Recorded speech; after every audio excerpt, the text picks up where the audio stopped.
Европската Унија секогаш ќе ја поддржува слободата и плурализмот на медиумите, изјави председателката на Европската комисија Урсула фон дер Лајен, која им оддаде почит на мажите и жените кои ги посветуваат своите животи на вистината.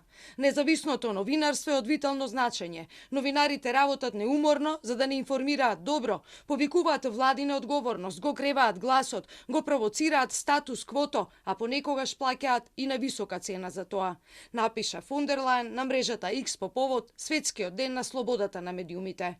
Европскиот закон за слобода на медиумите, кој треба да почне да се применува во земјите членки на ЕУ од 8 август, ќе придонесе за подобра заштита на плурализмот и независноста на медиумите и ќе ја зголеми транспарентноста и праведноста.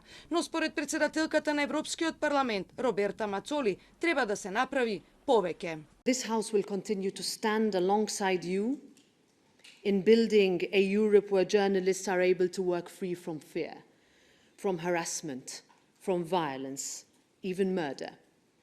We see this House's commitment within our legislative work, in the Media Freedom Act, in the Anti-SLAPP Directive, or Daphne's Law as we call it.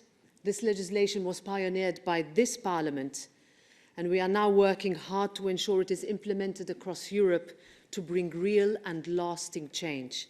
И македонските новинарски здруженија со порака. Потребна е модернизирана медиумска регулатива што ќе обезбеди транспарентност, плурализам и заштита на јавниот интерес на сите медиумски платформи, велат од Македонскиот институт за медиуми. Недоволната ефикасност на саморегулативните механизми во редакциите, посебно во онлайн просторот, ја продлабочува ерозијата на професионализмот. Ширењето дезинформации, сензационализам и злоупотреба на новите дигитални алатки ја соочуваат публиката со ризикот да биде манипулирана, а не информирана. На Светскиот индекс за слобода на медиумите за 2024 година, Македонија е рангирана на 42-то место од 180 земји, што представува пат од 6 позиции.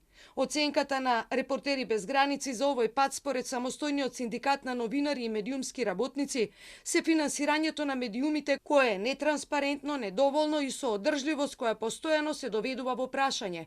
Ги става новинарите и нивниот интегритет подложни на влијание од разни центри на моќ.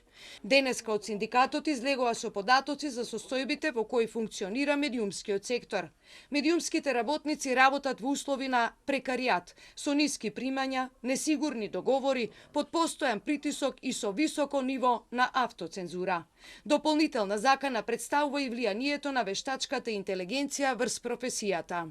Без малку 70% од вработените новинари и медиумски работници имаат примања пониски од просечната плата, односно 43.000 денари во Република Македонија, додека само 39,1% од вработените во онлайн медиумите ги уживаат правата од придонесите или полното работно време. Издруженијето на новинари и самостојниот синдикат се согласни дека без професионално новинарство не може да има развој на демократијата во земјата, а само социоекономски обезбедени новинари може да известуваат објективно и да го бранат јавниот дискурс.